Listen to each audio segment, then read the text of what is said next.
2021년에 정부에서 이런 발표를 합니다. 생활용 숙박시설은 주거용으로 사용할 수 없다라고 발표를 했어요. 마른 하늘에 날벼락 맞은 것처럼 큰일이 난 거죠. 주거용으로 그냥 쓰게 되면은 이행강제금이 발생되는데, 이행강제금이 1년에 한 번씩 나오거든요.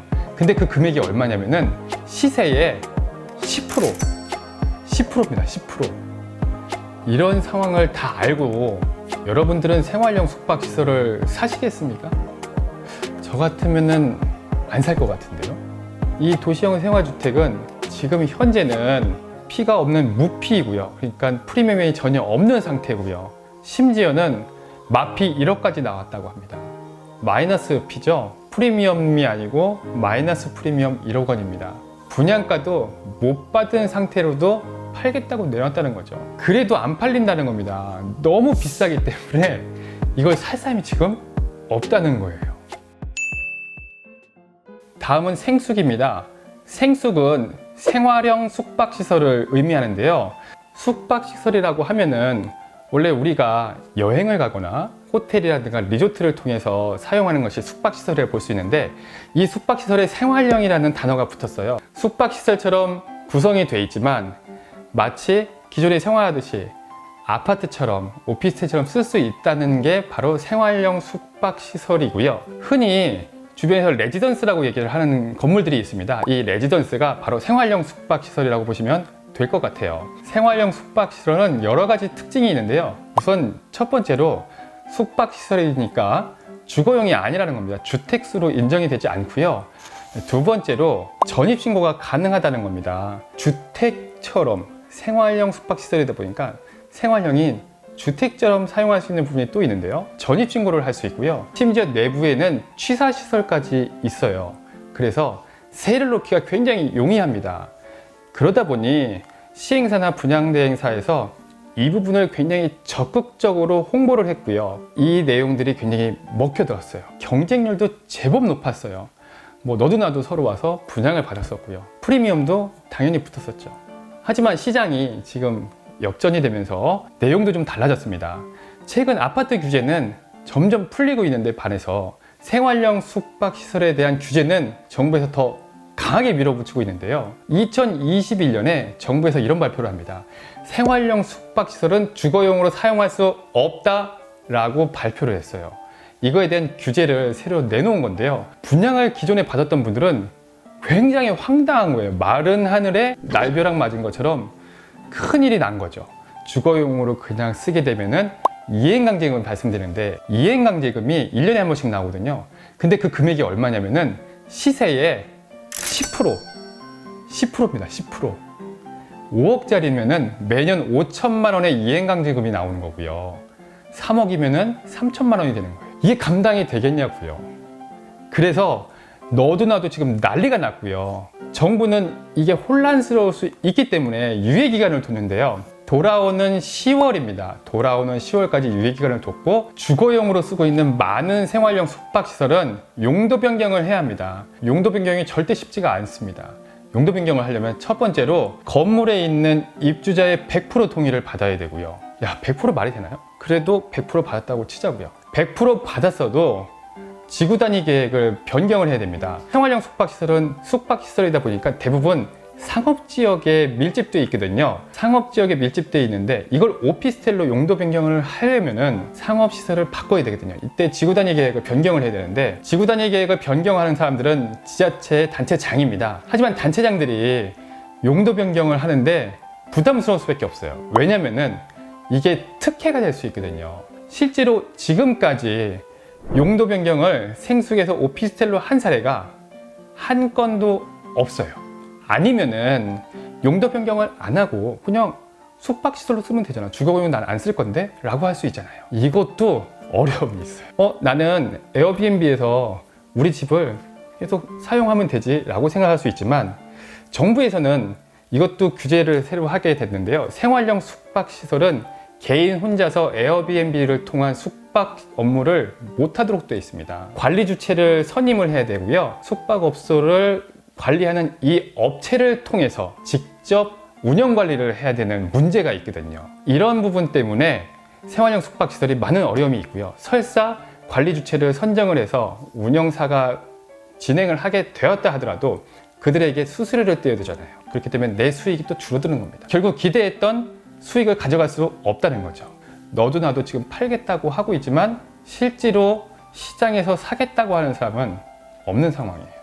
이런 상황을 다 알고 여러분들은 생활형 숙박시설을 사시겠습니까? 저 같으면은 안 살 것 같은데요. 이번엔 도생입니다. 도시형 생활주택인데요. 도시형 생활주택은 그냥 원룸형 건물이라고 보시면 될 것 같아요. 원룸으로 지어져 있는, 주로 임대 수익을 거두고자 하시는 분들이 투자를 해서 갖고 있는 상품인데요. 이 상품은 시행사에게 굉장히 인기가 많은 상품입니다. 왜냐면은 비교적 작지만 요지의 땅을 시행사에서 구입을 해서 잘게 쪼갤 수 있거든요. 원룸형이 많기 때문에 잘게 쪼개서 건물을 1개 동 내지는 2개 동을 지어서 팔 때 아주 적합한 상품이고요. 시행사에서는 수익을 극대화할 수 있는 상품으로 굉장히 매력적이다라고 볼 수 있는데요.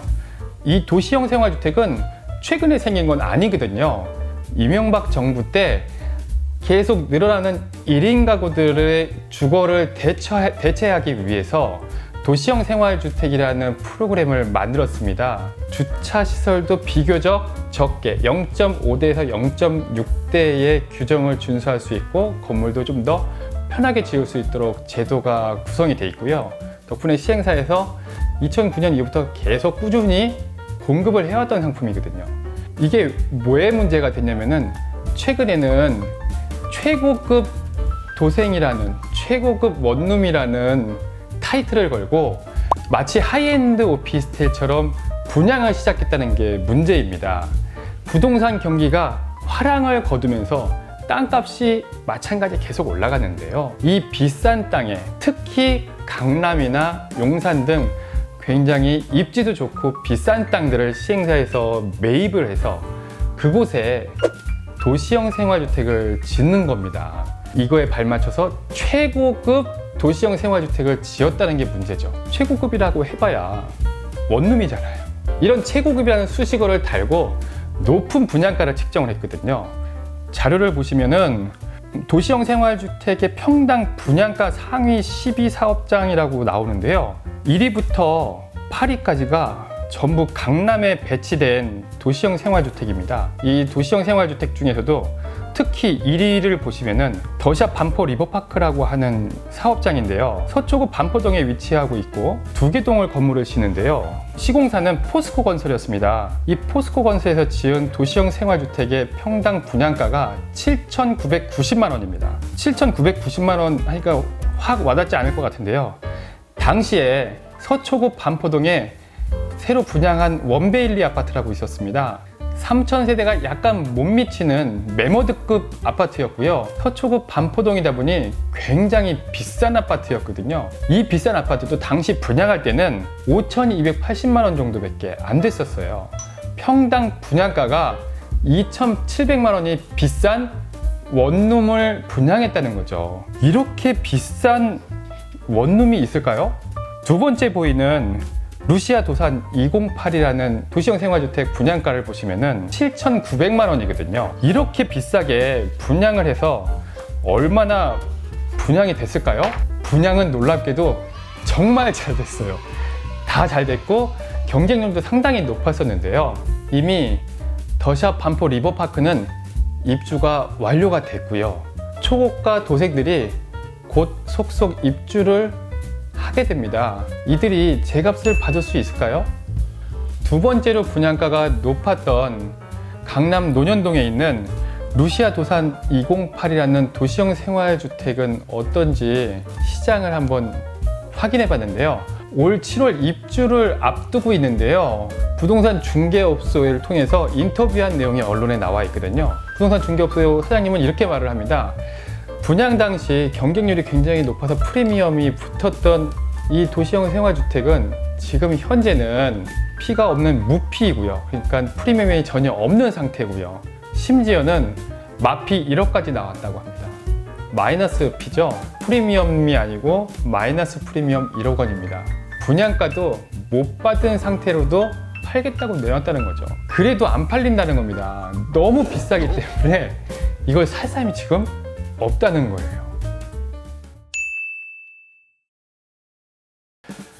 부동산 호황기 때 아파트 값이 미친 듯이 올라가는 것을 보면서 이것도 못 사면 어떡하지 후회하던, 아쉬워하던 분들이 이 대체 상품으로 투자를 했던 아파텔이라든가 하이엔드 오피스텔, 도생, 생숙 등 이런 것들을 지금 갖고 계신 분들은 샀을 때는 굉장히 좋았었는데 지금은 땅을 치면서 후회하고 있습니다. 머리카락 다 쥐어뜯고 있고요. 너무 속상한 상태예요. 경기가 떨어지면서 아파트 규제가 다 풀리고 아파트 값이 떨어지고 있는데 아파트를 사야지 왜 대체 상품을 사냐고요. 여러분, 지금 언론이라든가 몇몇 분들이 부동산 가격이 회복이 된다고 얘기를 하고 있어요. 가격이 회복이 되니까 투자를 해라, 사야 된다라고 얘기를 하고 있습니다. 절대 그대로 믿고 하시면 안 됩니다. 아직 조금 더 침착하게 시장을 볼 필요가 있고요.